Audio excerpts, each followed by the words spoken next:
introduction. It's only about 45 minutes. Just kidding. The first time I ever had a conversation with Marty was in 1998.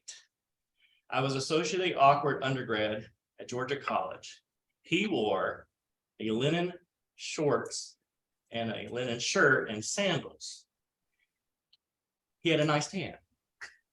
He looked like someone I'd cornered on the sands of Costa Rica, but I'd really just cornered him outside what was then the Student Center at Georgia College. I said, "Hey, are you the creative writing guy?" He looked at me. "Can I ask you a question?" I guess he sensed I really needed to talk, so he suggested we find a place to sit down for a few minutes. We went to what I think then was the Chick-fil-A, is that right? Inside the Student Center. It changed a lot, the Chick-fil-A. I didn't really have a question to ask, actually. I more or less just wanted to see what the creative writing guy was like, and I really did like that linen look. But I announced I had a question and I figured I needed to ask something. So I said, "Do writers write every day, or do they like take days off? Or does it depend on what project they're working on?" He didn't even look disappointed at my question. Marty just explained at length what writers have found success doing it in all kinds of ways, right? He cited writers who wrote every single day, among them Flannery O'Connor, who I had actually heard of, because we were living in Milledgeville after all. And some writers had a set schedule, he told me, but didn't write every day. I hadn't heard any of those names, so I didn't really take that seriously. And then some writers just wrote when they felt inspired, never heard of them, didn't take it seriously. Then Marty explained that every writer really needs to just find a rhythm that works for them. I said, "Okay, thank you," and I left. It was a pretty abrupt departure, probably a moment in time that Marty does not remember. And after all, 20-something years, I remember the day I met you. And I didn't know what else to say, so I just...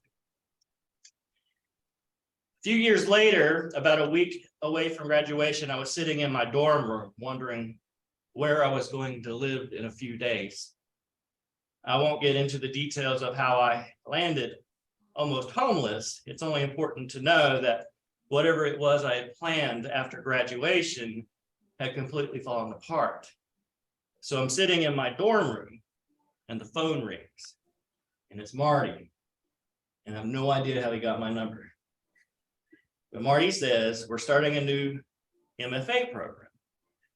He was impressed with this play I just directed, and that the reading of a play I did for David Michel's class. And David Michel himself speaks very highly of my writing, and he trusts David Michel. Would I like to be the first student in that program?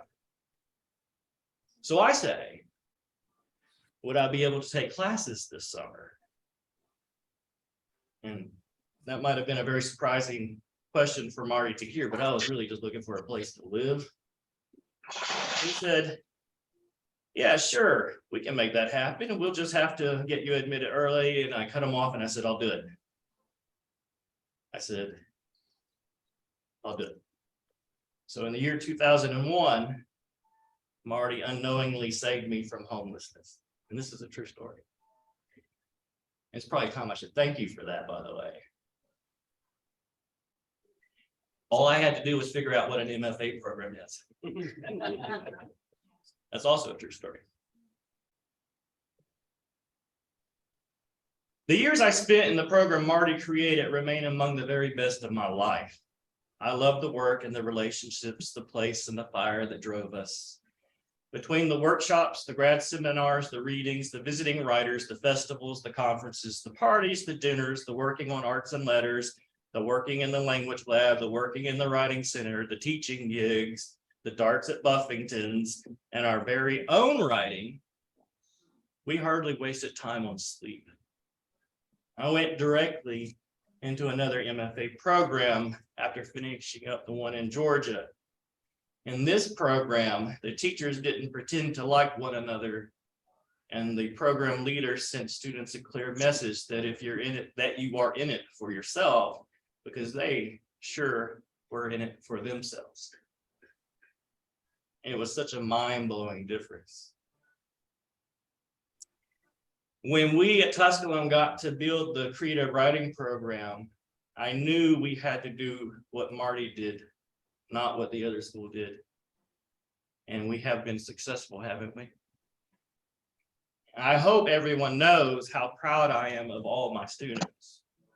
I often go on and on about what they're publishing, what grad schools they're getting into, what jobs they're getting, what awards they've won. But I know that whatever role I've played in their successes is firmly and directly because of what Marty played in mine. I've told Marty over the years that he taught me a lot about leadership, and it's true. Here now, I think I'd like to talk to you, tell you 3 leadership qualities I learned from Marty, and I'd be honored to know that one day someone recognized these in me. So here's the first rule of leadership. The leader is the most generous.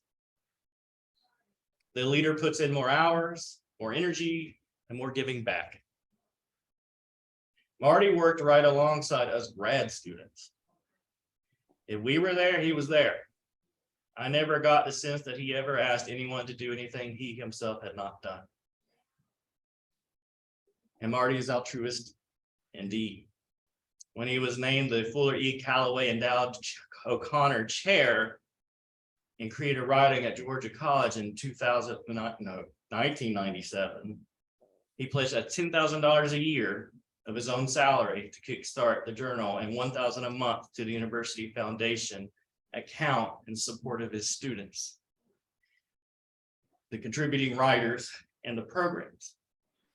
His philanthropy resulted in $400,000 in support of prize endowments for arts and letters, scholarship endowments for his students, master class workshops, readings, et cetera, et cetera, et cetera. And as generous as all this seems, it really only touches the surface. I won't now, for fear of making him blush, but I can recount story after story of his generosity. The second rule of leadership: cultivate community. Marty's very pedagogy was about shared communities and emphasized service, way before it was a trendy thing to do. He made a point to put students in front of writers. We spent many an hour chauffeuring and introducing writers and whatever writers need, and they tend to need a lot, right? He scheduled the grad students to shifts to work in the office. You think, well, grad students can take care of this. They don't have to. But there was a larger point, right? It was the point of getting them together, working on a shared project in a shared space. He hosted dinners, and when there was reason to celebrate, he and Libby hosted parties. There was a lot of reasons to celebrate back then.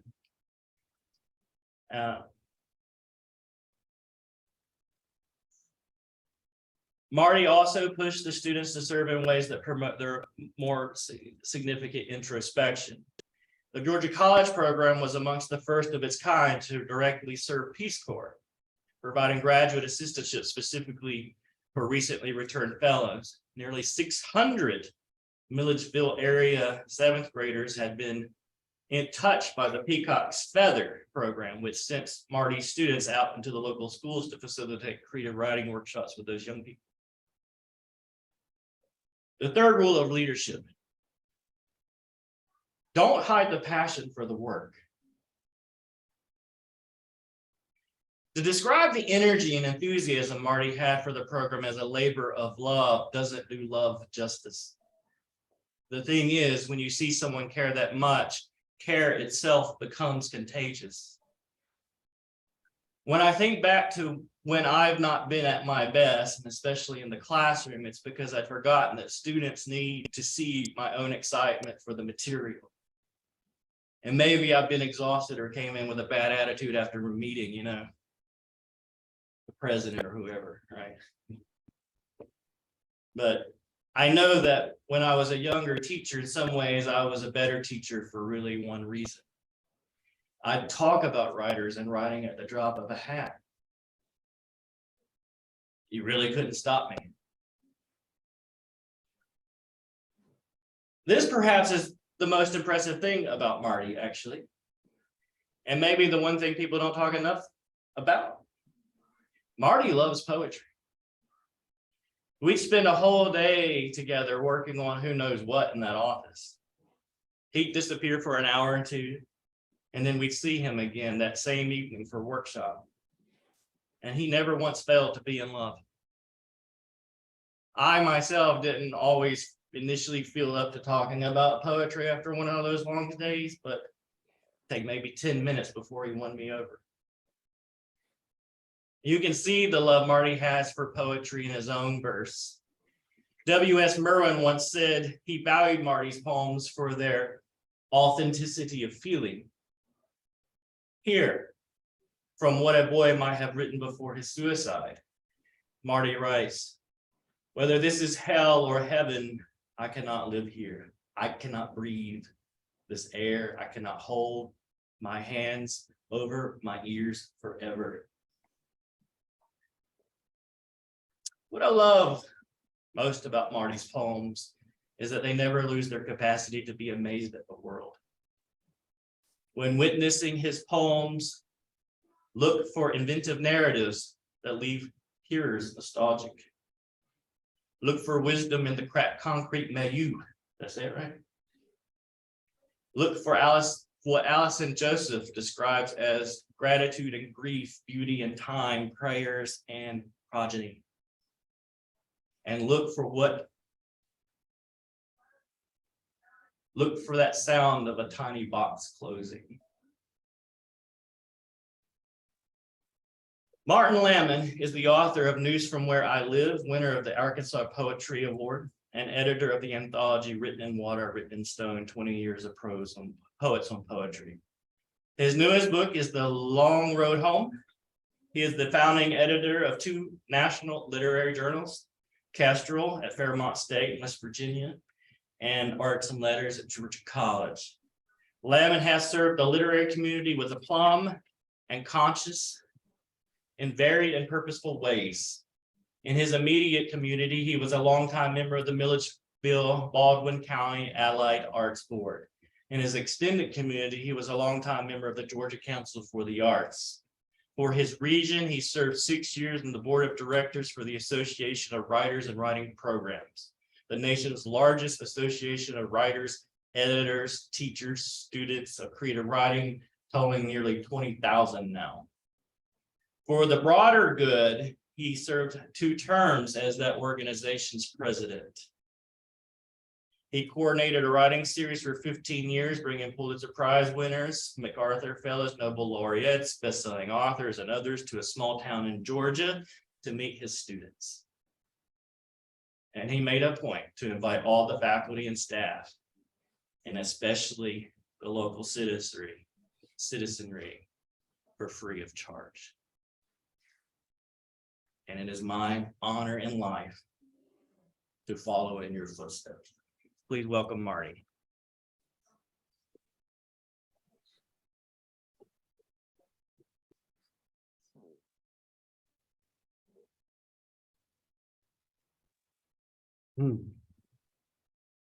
I should just drop the mic and leave now.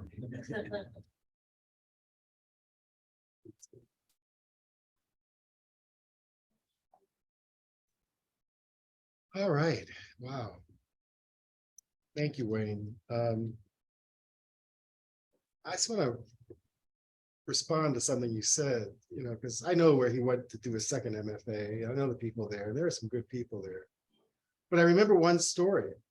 We're not naming names or the place, but I was talking to this other poet, a friend, and I had heard this story that George Bernard Shaw, I guess, was once asked, this is a World War II era writer, "What are you doing, Mr. Shaw, for the war effort?" Everybody did something, right? This is World War II. What are you doing for the war effort? And his response to that was, I was telling the story to the professor, the poet.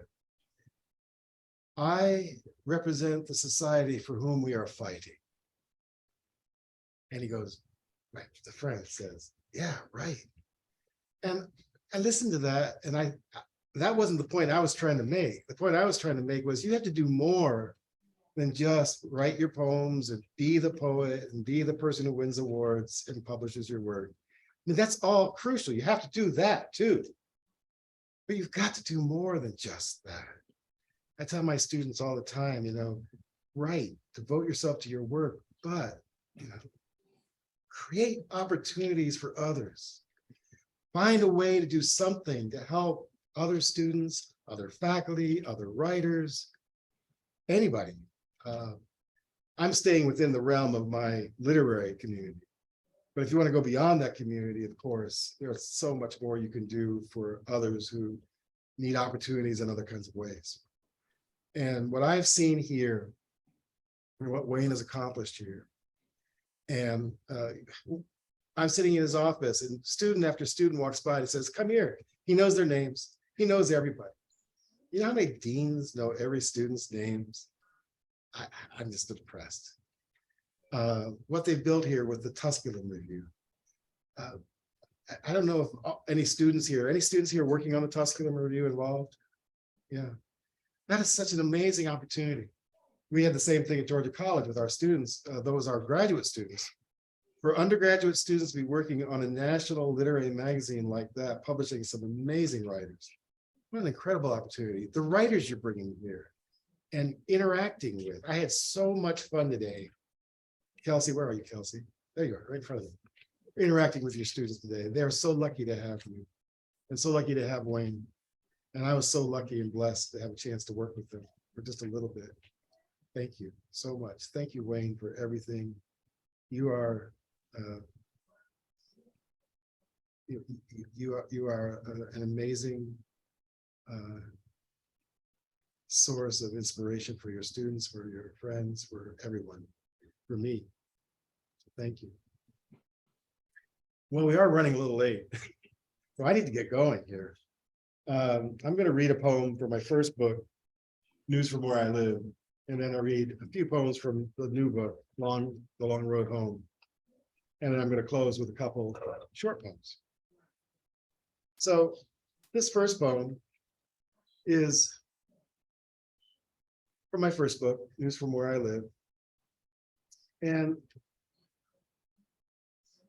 my father, I wasn't sure, it doesn't look like he's in the Zoom audience, but maybe he'll get to watch it later. He's heard this poem before, but this poem's for him. We lost my mother just a couple years ago, December 2020, to Alzheimer's. And so I wanted to remember her, but through this poem, but also acknowledge my father, who's been an important man in my life. The quick story behind this to set this up is we were having breakfast. This was like back in 25 years ago. And we were arguing about something, you know how it is, I was young, he was younger, and I don't even remember what we were talking about, but finally I just said, Dad, we're just gonna have to agree to disagree. I'm a romantic and you're not. And then he looked at me, he said, I'm a romantic. You are? Tell me about it. I'm not gonna say anything about it. So he wouldn't tell me, but he is. And so I wrote him a poem. I wrote this poem inspired by him. So that explains the title. Nearing 60, a man declares himself a romantic. He wishes his wife would rise from her patio chair, walk next to him, sit on his lap. She might whisper how the full moon shines so beautifully, how it is the color of her hair. He wishes their son would visit his garden. He would show him this year's rows of green beans, sweet corn, carrots, miracles, he would say. He wishes their daughter would listen to his stories and hear how he tries to make his voice slow and lonesome like Benny Goodman's sweet clarinet? Does anyone know how he grieves for the moon, or the way dirt feels between his fingers?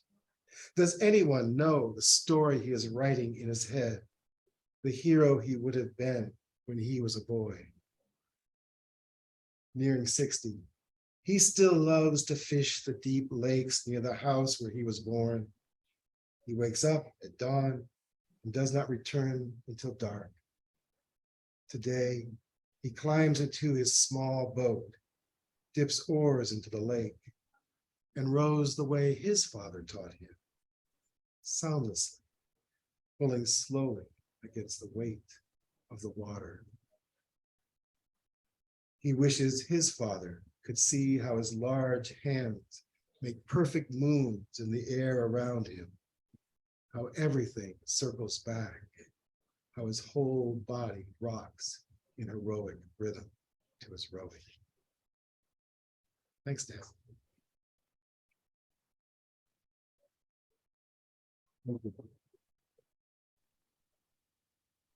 So I'm going to read a few poems from the new book. Another longer narrative poem. This really follows the poem that I wrote for my father, but I didn't publish it in the next book for a long time later.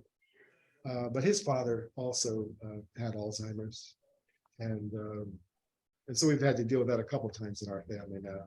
My mother died from Alzheimer's, and so anyway, this is called Back Roads. And really, it's sort of the heart and soul of this book. And it deals with a story my father told me about riding in the car with his father. Have a meeting like we do with the retired. From Ohio, so we're back home in Ohio in this poem. Back Roads.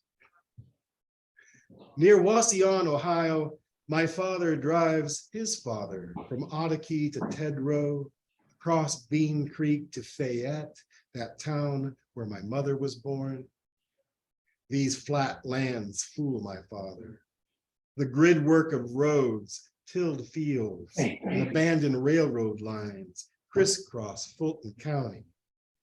He hasn't lived here since before I was born.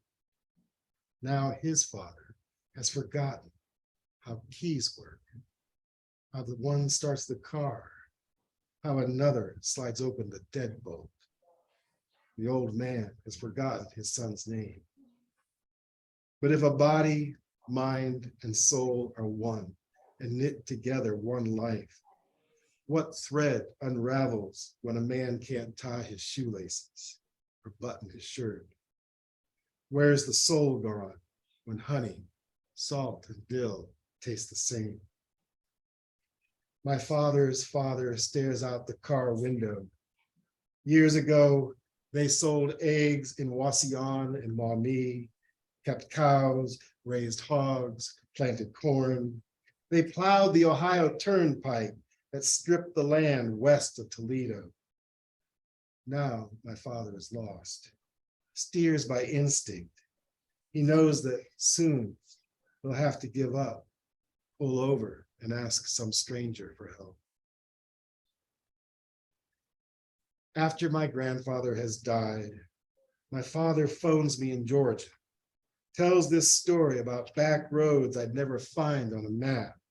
He tells me how his father said, "Turn here," pointing east, then said, "Turn," and again, turn, past old farms, ruined barns, all the way home. My father goes silent. And I know he tells me this story because he cannot say how he is proud, how he's waited 50 years for this saga about his father, that last crisis where adrenaline surges and the heart's ventricle squeezes blood to the brain, and fathers shed fear and shame like an old skin, tell their lost sons, "Here, turn here." And if my father and I cannot say where the soul goes when we die, or if we have souls, what we have is enough. I have his nose, his big thighs, my body older now, will make a good fit for his discarded skin.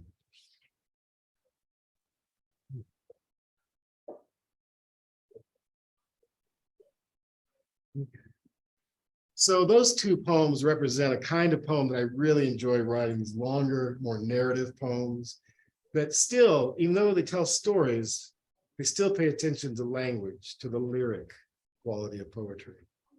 But now I want to read three shorter poems, which actually dive deeper into that lyric voice, even formal poetry. So this next poem, these next two poems actually, I've been very blessed. My wife and I have traveled all over the country and the world. And we lived in Costa Rica for a time, and I taught in Italy for a time, and Libby taught in Japan for 2 years before I met her. She keeps promising to take me, but she won't take me back to Japan.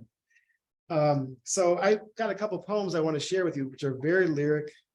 One of them is very formal, and they both kind of tap into that larger vision of the world.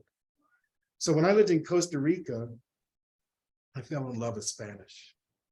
And so this poem was my effort to try to bring together the two languages, Spanish and English.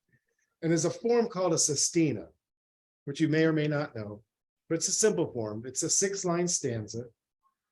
And at the end of each line, there's a word. That each of these 6 words gets repeated over and over and over again as they round out through the form and then kind of circle back at the end. Well, I gave myself an even harder task. I picked 6 words, 3 in English, 3 in Spanish. And not only that, but the words sounded alike. So mas in Spanish, which means more or most, and miss in English. And luz, which you ought to know here, Tusculum means light, luz, and loss in English. And finally, I chose piedra, which means stone in Spanish, and pity in English. So I'm going to read this poem. A lot of it's in Spanish. Those 6 words, now you know what those 3 words mean. If you don't know Spanish, don't worry, just listen. This poem has a lot to do with creating a mood through sound and rhythm. And the title, Sestina, Que Triste, sounds basically like, how sad this Sestina. A Sestina, so sad. And this is about when we lived in Costa Rica. Say la piedra, what pity in a stone.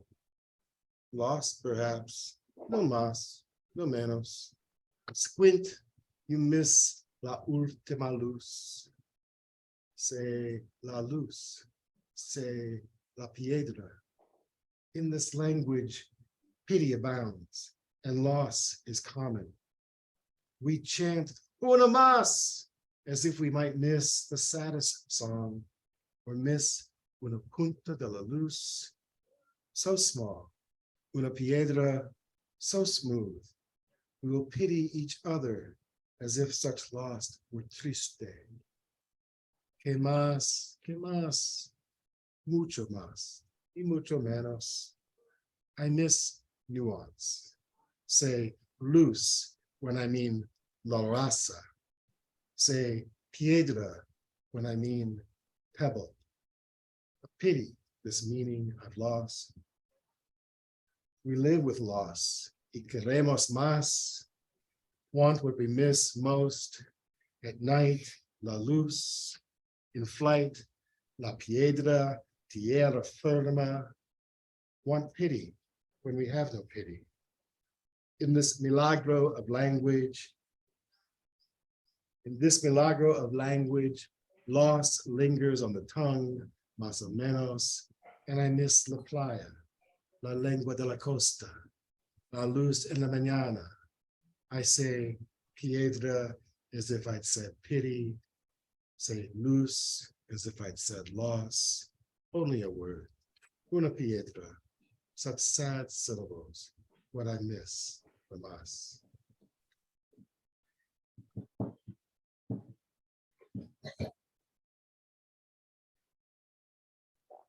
I grew up in a small town in Ohio. If you had told me that I was going to see like the Roman Colosseum and the Sistine Chapel and the Mona Lisa as well as these wonderful beaches, playas in Costa Rica. If I was going to have this opportunity, I never would have thought I'd ever do these things. But thanks to Libby, I got a chance to do these things. She's a world traveler and taught me how to travel. So in Cortona, which was a town I visited when I was living in Tuscany and teaching there for a summer of 2007, I happened to be walking along some very old buildings, even some that went before the Roman Empire. And so I was moved to write this poem. It's a very lyric, very imagistic, very impressionistic poem. But I wanted to read it for you because it was published in the Tusculum Review. And so I want to thank Wayne and whoever the editors were back then that took this poem. It's called In Cortona, Walking Beside a Wall Erected Before Christ, I Contemplate Longing. So this poem is about feeling that longing, which can be a positive and a negative thing.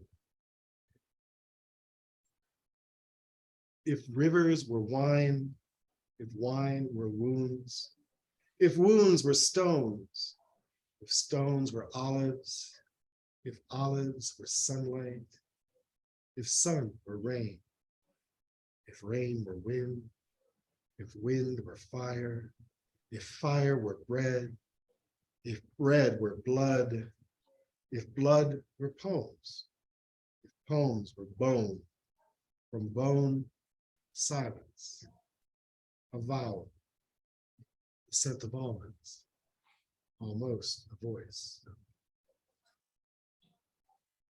Something very mysterious about that poem in that place. But now let's bring it back finally to another formal poem, lyric poem, that hits a little bit closer to home. I assume people who live here get to the mountains once in a while and go up and down mountains once in a while. So hopefully you'll recognize the feeling behind this poem. It's a villanelle. Has anybody ever been to Blood Mountain in Georgia? Anybody? Okay. It's right on the Appalachian Trail. And so if you're going along the Appalachian Trail, you'll go over Blood Mountain if you're down in Georgia. And so this is called Blood Mountain Villanelle. I think the rest of it's pretty self-explanatory. Oh, I should say what a villanelle is. A villanelle rhymes a lot. And the rhymes keep repeating over and over and over again. So you're going to hear a lot of rhyme in this poem. So for those of you who said, where's the rhyme in his poetry? Here you go. This one's for you. Blood Mountain Villanelle. Where rains are hymns, where waters hum and haggle, the road leans and heaves, and engines fail, and work is done. These mountains, North Georgia's rim, are heaven enough for me. Up here, rains are hymns, waters ripple and hum and hallow the ground. Here the sun rises late, moss grows on the north side of trees, engines fail, work is done. Ye who are weary, come home, I sang in church when I was a boy. Here I sing for fun, to the birds, I sing for myself, and sing along the steep road where engines fail, where work is done. Sometimes the birds sing back. They do, or not, who cares? There's peace enough here where rains become hymns, where waters hum, where engines fail, where work is done.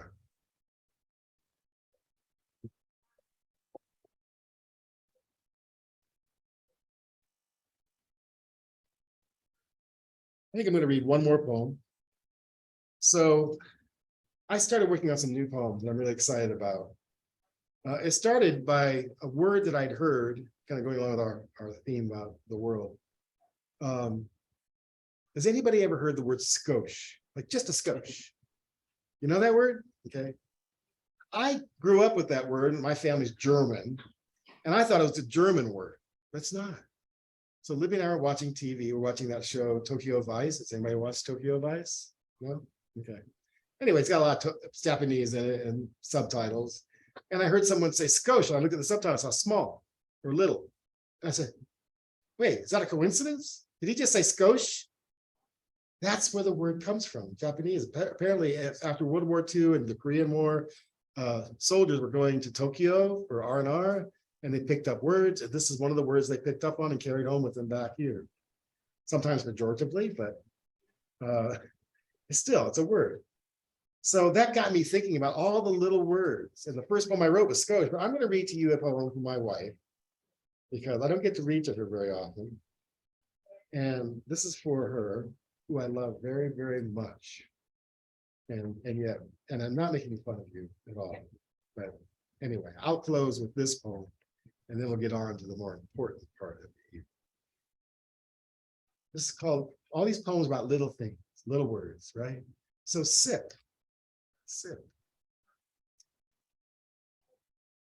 I've lost count how often my wife wants only a sip of my ginger ale or milkshake. I never say no, but I wonder, what's the story here? I always ask if she'd like a glass of her own, but she never does. Wants just a sip of whatever I'm drinking that's frosty or sweet. Sometimes I wonder, what government office decrees the weights and measures of sips? Or if sip is uncountable, like laughter? Because sometimes what passes between her lips is more slurp than sip. Sure, it's mostly men who slurp, but I swear my wife's no slouch. Her lips can swell, her sips can swell, crescendo, and suck up a mouthful of chocolate shake, but to her, it's all just a sip. No matter how raucous or dainty, no matter how many times she tips back my glass, gives me that look, as if to say, she's sorry, but isn't sorry. As if to say, look, life's funny, and there's plenty enough to share. Don't worry. Thank you all very much.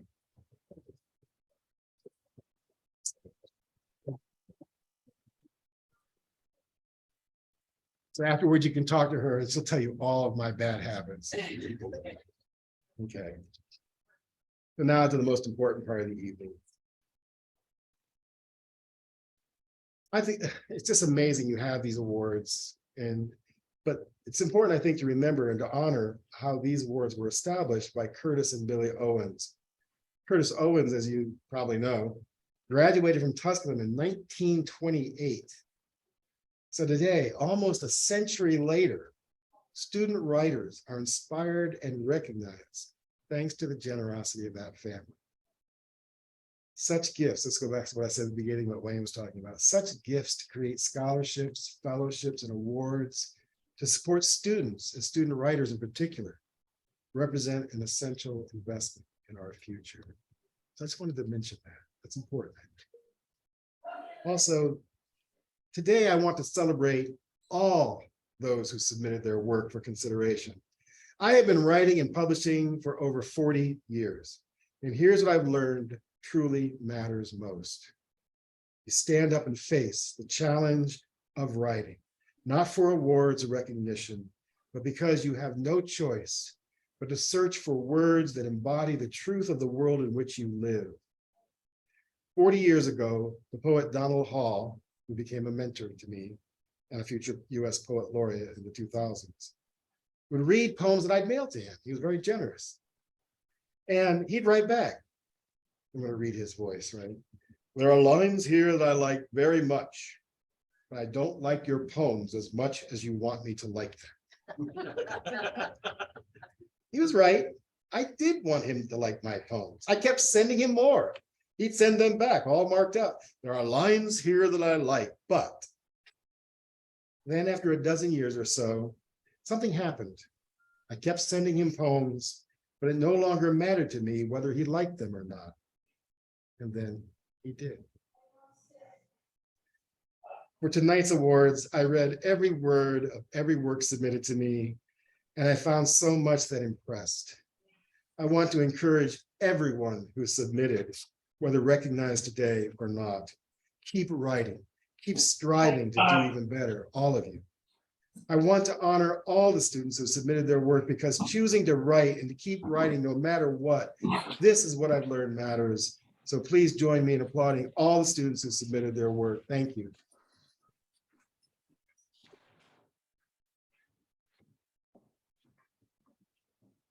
So now, after careful consideration, I've selected 3 works for prize awards and 2 for honorable mentions.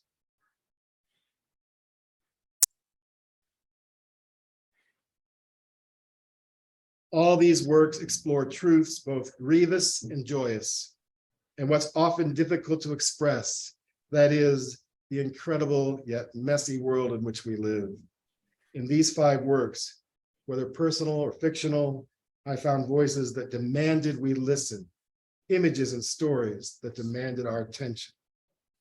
So first, I'd like to recognize 2 works for honorable mention. First, in poetry.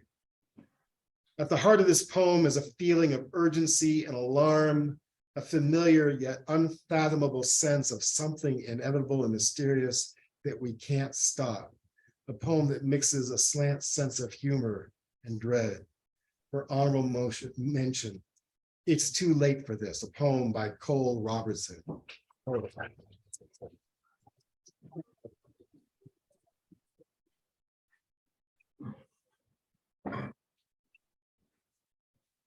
Thank you, Cole. Welcome. Thank you. Yeah. I'll make clear like easier. We're taking a picture. I don't know. Let's just-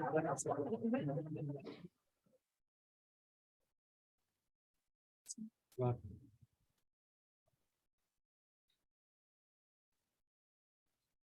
And a second honorable mention in the genre of fiction. This short story explores the divide between psychological reality and horror. Its unreliable narrator increasingly credible, earning our trust despite an incredible story. At first, we're sure the narrator's fears are psychological manifestations, yet in the end, we're not sure. It's a truly frightening story that kind of reminded me of Edgar Allan Poe. I love this story. For an honorable mention, the story is My Dogs by Kirsten Paxton.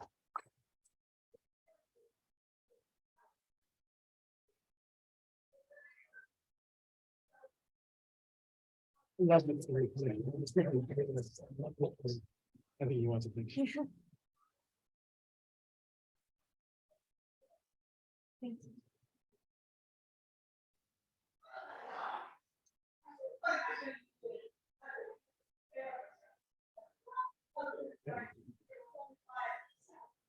And now 3 winners that I chose for 2023 Curtis and Billie Owens Literary Awards. Very proud of these people in the poetry genre. From the very beginning of this poem, we know we're in for a wild ride. Its linguistic intensity, its diction, images, sounds are disorienting, yet utterly engaging. Is this poem flawless? Hell no. But there'd be hell to pay if a poem were only judged by its flaws, and this one pays off again and again, hell be damned.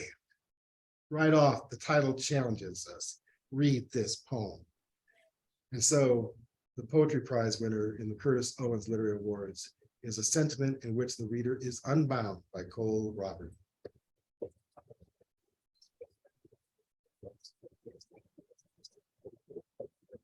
Now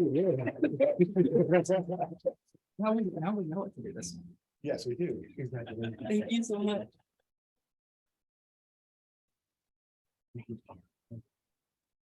You know, I should remind everybody, I read these totally anonymously. I had no idea who the writers were.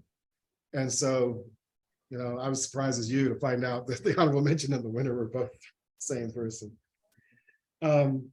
Next, in the nonfiction genre, this essay is among the most ambitious works submitted. Ruthless in its honesty, alternately frightening and uplifting. This is a bare-knuckled account of a life lived that with time and editorial care might one day become a book-length memoir. Congratulations to I Live to Find the Truth by Bob Shad, who I found out can't be with us tonight, but let's give him a round of applause.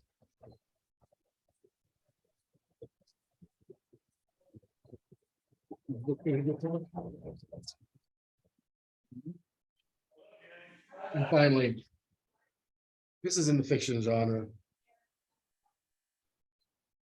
This tender yet heartbreaking short story ends unresolved.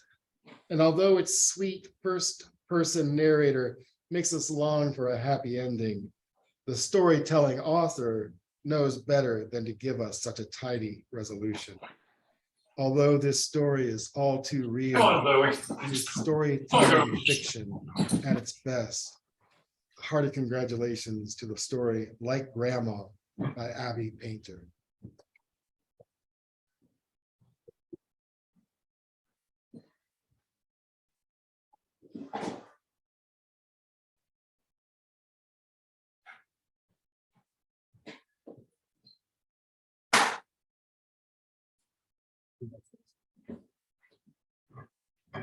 Ah. Well, thanks again to all of our student writers. And now I've been asked to see if folks have any other questions for me about my writing, my work as a writer, an editor, teacher, or anything at all, I guess. Well, almost anything. But if you have any questions, I'd be happy to try to answer them if I can.